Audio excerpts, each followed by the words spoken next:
Economic planning क्या होती है? इकोनॉमिक प्लानिंग कमीशन बनाया गया था, उसके फादर कौन थे? वीसी। मेरे से नहीं लिया था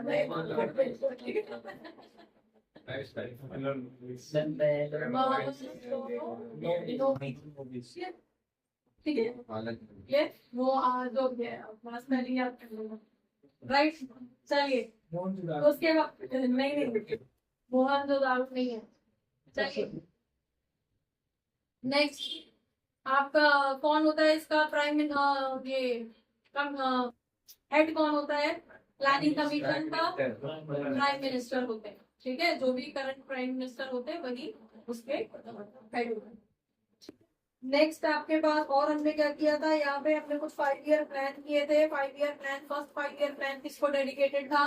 एग्रीकल्चर को, ठीक है। और उसका टाइम क्या था? 1951 से लेके 56 तक, ठीक है। नेक्स्ट वाला था 56 से लेके 61 तक, ठीक है।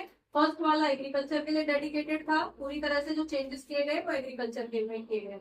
दूसरा इंडस्ट्रियल डेवलपमेंट के लिए था, वो हम अभी आगे करेंगे। पहले हम क्या कर रहे हैं, एग्रीकल्चर की ही कंडीशन पढ़ रहे हैं, जो हमने फर्स्ट 5 ईयर प्लान के अंदर किया था। क्या था? 1951 से लेके 1956 तक, ठीक है। ये किसके लिए था पूरी तरह से? ये पूरी तरह से एग्रीकल्चर के लिए, राइट। तो अब एग्रीकल्चर की हालत कैसी थी, क्या प्लानिंग की गई इस बीच में कि एग्रीकल्चर को सुधारा जा सके? एग्रीकल्चर के अंदर जो भी प्रॉब्लम्स थी उनको मैक्सिमम लिमिट तक जो है हम रिड्यूस कर पाए, खत्म कर पाए जितना पॉसिबल हो सकता है। तो सबसे पहले तो ये समझ लो कि कंडीशन कैसी थी एग्रीकल्चर की। बता दो जरा क्या क्या कंडीशन थी हमारी उस टाइम पे। हमारी जो प्रोडक्टिविटी थी वो कैसी थी? प्रोडक्टिविटी लो थी, प्लस हमारा प्रोडक्शन भी लो था, राइट। प्रोडक्शन भी लो था, प्रोडक्टिविटी भी लो थी। दोनों सेम होती है, डिफरेंट होता है? सेम होते हैं, डिफरेंट होते हैं?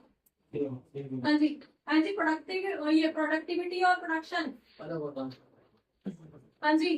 प्रोडक्टिविटी मतलब प्रोडक्शन करने का तरीका, और प्रोडक्शन मतलब जो वहां से आउटपुट निकल के आ रहा है। तो हमारा प्रोडक्शन करने का तरीका भी कम था, ठीक है। क्यों? मैनुअल कर रहे थे, एनिमल्स के थ्रू कर रहे थे, कोई टेक्नोलॉजी नहीं थी, ट्रैक्टर वगैरह नहीं होते थे उस टाइम, ठीक है।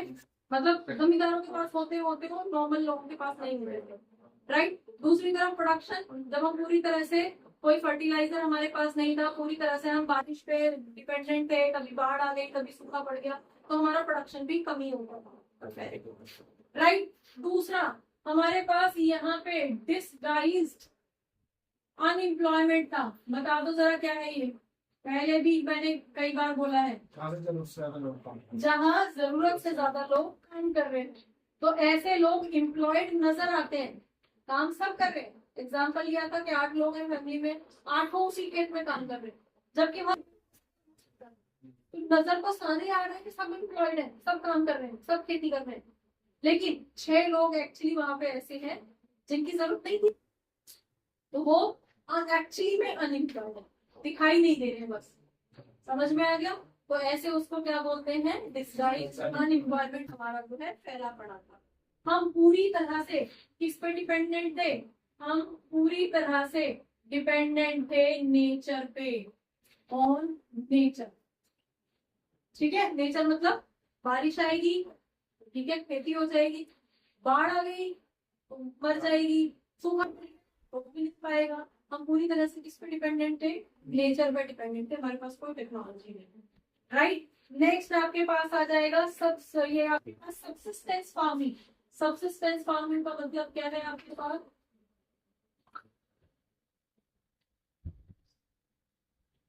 सब्सिस्टेंस फार्मिंग मीनिंग क्या है आपके पास? हमारे जो खेत थे वो टुकड़ों में बटे हुए थे।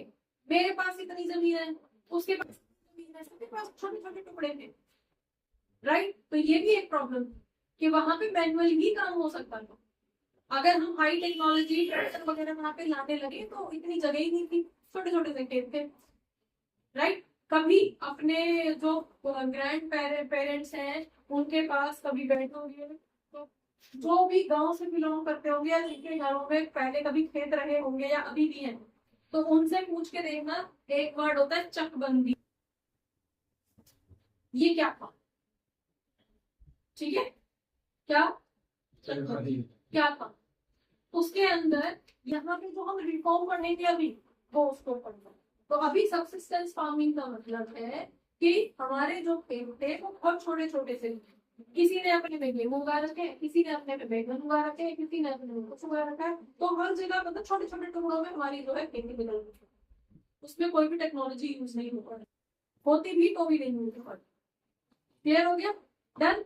नेक्स्ट आपके पास आ जाता है हमारे पास outdated technology. Again outdated technology का मतलब हमारे पास क्या था?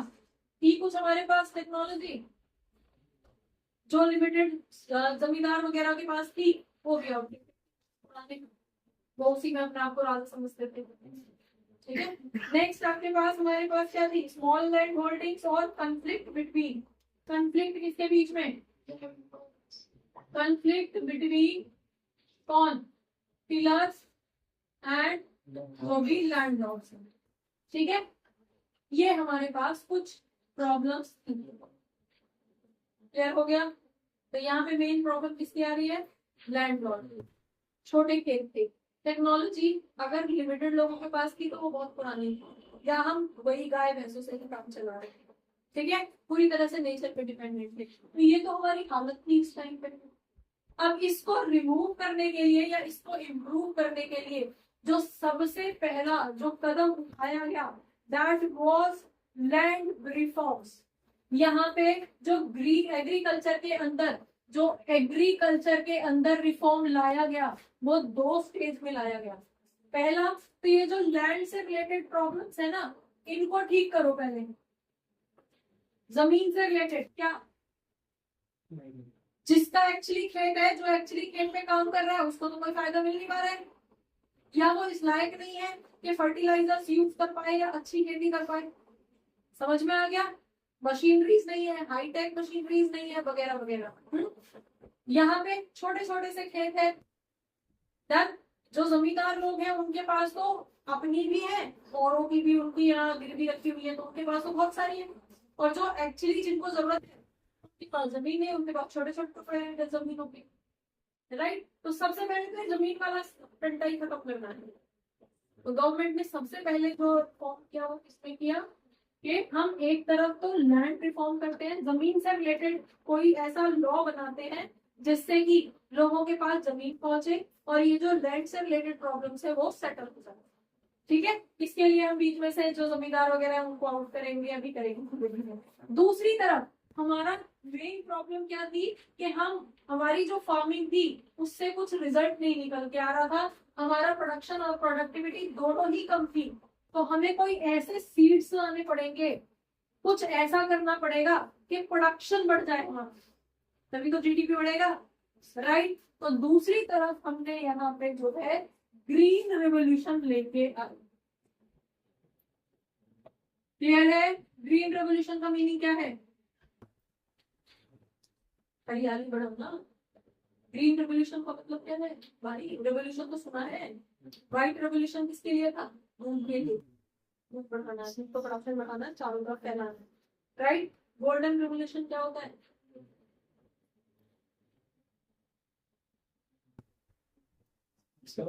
गोल्डन फिश, फिश इसको पहुंचाना।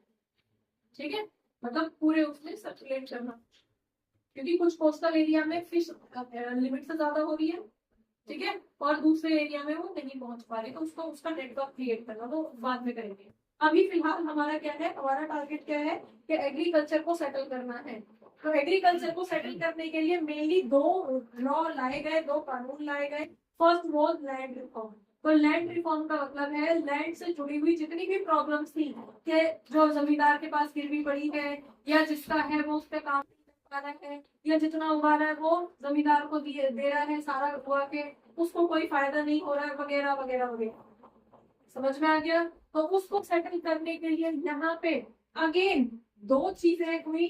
फर्स्ट वॉज लैंड रिफॉर्म के अंदर हमारी जो लगाई गई, दैट वॉज लैंड सीलिंग। ठीक है। एक तो हमारी जो इंटरमीडियरीज थे, इंटरमीडियरीज का मतलब, इंटरमीडियरीज का मतलब क्या है? जमींदार। जमींदारों को क्या किया गया? रिमूव किया गया, हटाओ इनकी तरफ से। गवर्नमेंट कोई भी प्लानिंग कर रही है, जो भी पॉलिसी बना रही है, अब यहाँ पे क्या था, पॉलिसी बनाने का टाइम था ना मेन अपनी इकोनॉमी के लिए। अब गवर्नमेंट जो भी पॉलिसी बना रही है उसका फायदा वहां तक तो पहुंच ही नहीं पा रहा जिसको एक्चुअली जरूरत है, जो खेत में काम कर रहा है, राइट। तो किसके, कौन ले रहा है उसका फायदा?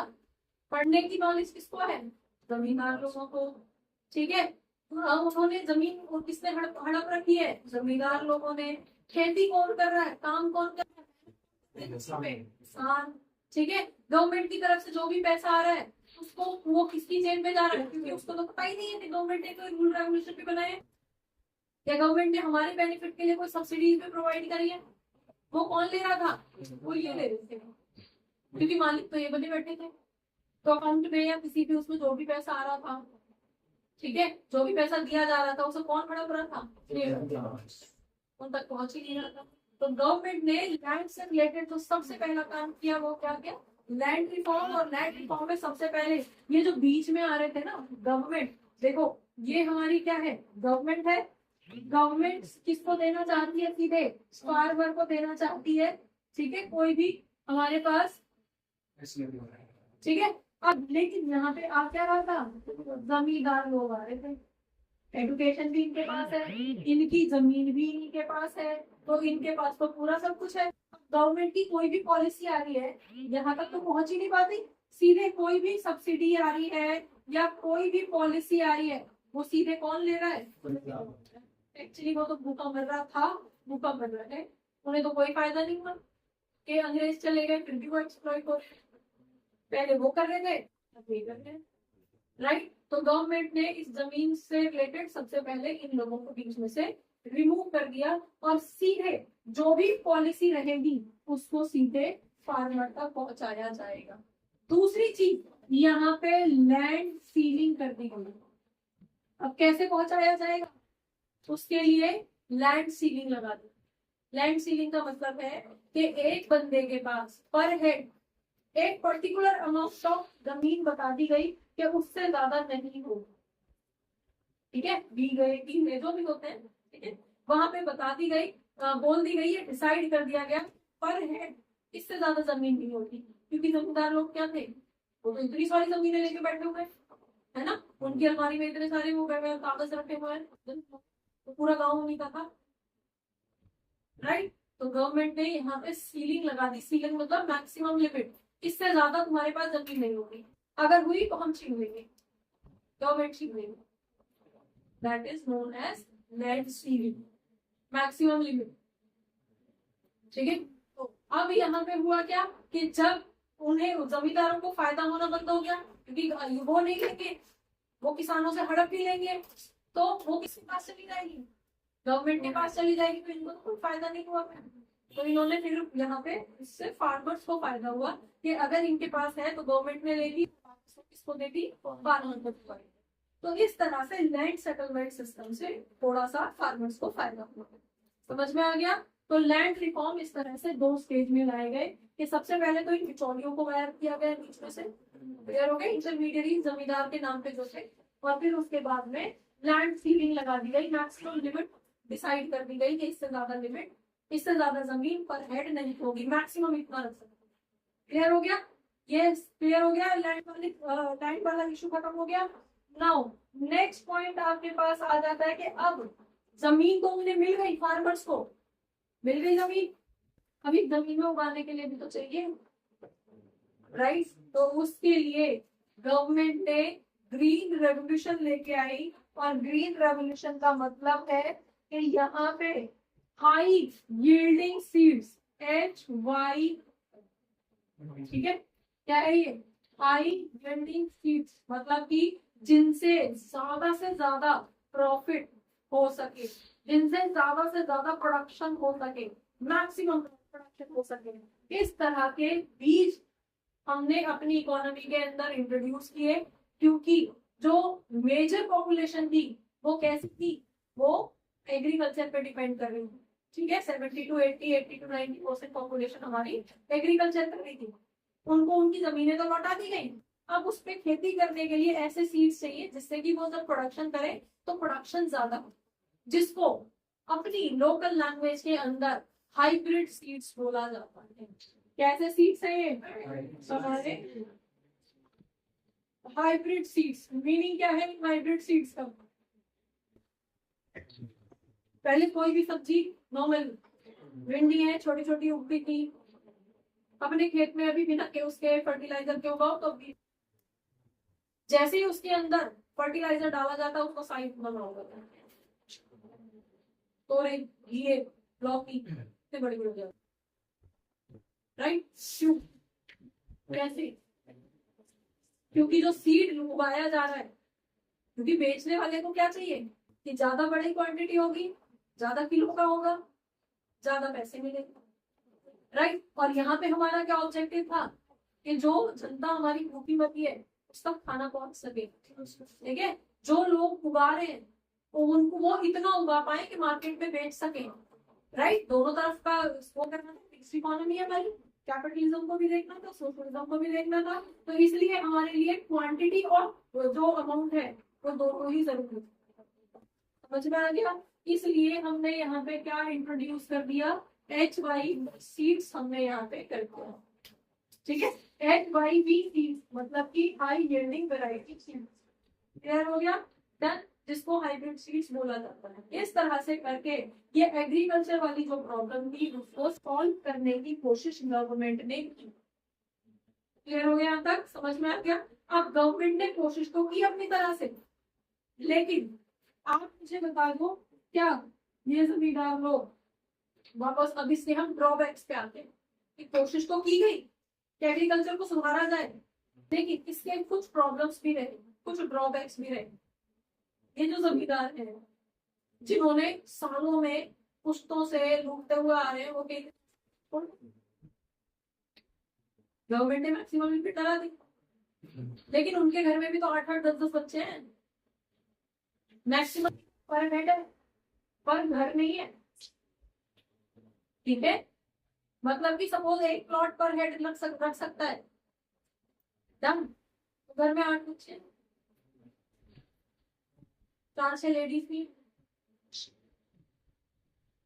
तो सपोज अगर 15 लोग घर के अंदर है, पहले तो ऐसे ही होता था, अगर 15 लोग एक घर में तो 15 प्लॉट तो अब भी मेरे ही घर में है। इसके नाम कर दिया, उसके नाम कर दिया, उसके नाम कर दिया, तो किसानों को तो अभी भी कोई फायदा नहीं हो। समझ में आया? जब पॉजिटिव लिखने के लिए बोला जाएगा तो पॉजिटिव में क्या लिखोगे कि गवर्नमेंट ने ऐसी स्कीम बनाई जिससे कि किसानों को फायदा हुआ, लेकिन जब उससे एक्चुअल उसमें आओगे तो किसानों को एक्चुअली बहुत ज्यादा फायदा नहीं हुआ, क्योंकि ये जो है ना ये कच्चे खिलाड़ी नहीं है, गवर्नमेंट भी तो इन्हीं से बनती है। समझ में आ गया? क्लियर हो गया? तो ये चीजें सिर्फ आपको समझाने के लिए बोली जा रही है, ये वर्ड्स या ये चीजें एग्जाम में नहीं होती है, ठीक है। तो सिंपली पॉइंट है कि गवर्नमेंट ने इस तरह की प्लानिंग की कि लैंड रिफॉर्म किया, ग्रीन रेवोल्यूशन लेके आई, लेकिन फिर भी फार्मर्स को बहुत ज्यादा फायदा लैंड रिफॉर्म से तो नहीं हुआ। डन। दूसरी तरफ अगर हम हाइब्रिड सीड्स की बात कर रहे हैं तो हाइब्रिड सीड्स में प्रोडक्शन ज्यादा है, फॉर श्योर ज्यादा है, लेकिन इसकी कुछ रिक्वायरमेंट है, हर जगह ये सीड्स डेवलप नहीं होते। इसको क्या चाहिए सबसे ज्यादा? तो वाटर इरिगेशन चाहिए। वाटर मतलब जिन लोगों की जमीनें नदियों के नहरों के आसपास है वहां तो प्रॉपर पानी उन्हें मिल जाएगा। व्हाट अबाउट एल्स जिनके दूर है, वो बाल्टियों से भर के तो नहीं कर सकते। टेक्नोलॉजी इतनी की नहीं कि हमने पंप लगा रखे हैं वहां पे। समझ आया? क्लियर हो गया? ठीक है। तो वाटर इरिगेशन इसकी प्रायोरिटी थी जो हर जगह अवेलेबल नहीं थी, तो किसानों को आगे हर किसान पानी अरेंज नहीं कर पा रहे। वो अभी भी आधे से ज्यादा फार्मर्स थे जो बैठे हुए थे कि बारिश होगी। समझ में आ गया? क्लियर हो गया? दूसरी तरफ ये कॉस्टली भी है जो सीड्स है, हाइब्रिड सीड्स हैं तो सस्ते तो नहीं आएंगे, तो कॉस्टली है, जिसको फार्मर अफोर्ड नहीं कर पा रहे थे। ठीक है, प्लस इसको प्रॉपर फर्टिलाइजर्स की जरूरत पड़ती है। ये हाइब्रिड सीड्स ऐसे ही गाय के गोबर के खाद से नहीं डेवलप होते, इनको प्रॉपर फर्टिलाइजर, जो फर्टिलाइजर्स खरीदना अगेन नॉर्मल किसान के औकात के बाहर। तो अगेन सब कुछ इनके लिए किया गया, फिर भी इन्हें कोई ग्राउंड ग्राउंड मतलब अगर आप देखो तो ऑन ग्राउंड इनको कोई फायदा नहीं। समझ में आ गया? तो इस तरह से एग्रीकल्चर को समेटने की या इम्प्रूव करने की बहुत कोशिश की गई, लेकिन फिर भी बहुत ज्यादा जो है बेनिफिट आपके फार्मर्स को उस टाइम पे नहीं हुआ। क्लियर हो गया जी? डन? बच्चों होपफुली बहुत सारे डाउट्स इस क्लास से रिलेटेड, इस टॉपिक से रिलेटेड आपके क्लियर हुए होंगे इस क्लास को देखने के बाद में। अगर रियली आपके कुछ डाउट्स, आपको ये क्लास अच्छी लगी है तो आप इसको लाइक करिए, सब्सक्राइब करिए और अपने फ्रेंड्स के साथ शेयर करिए। Thank you for watching, keep watching, don't forget to share, keep sharing.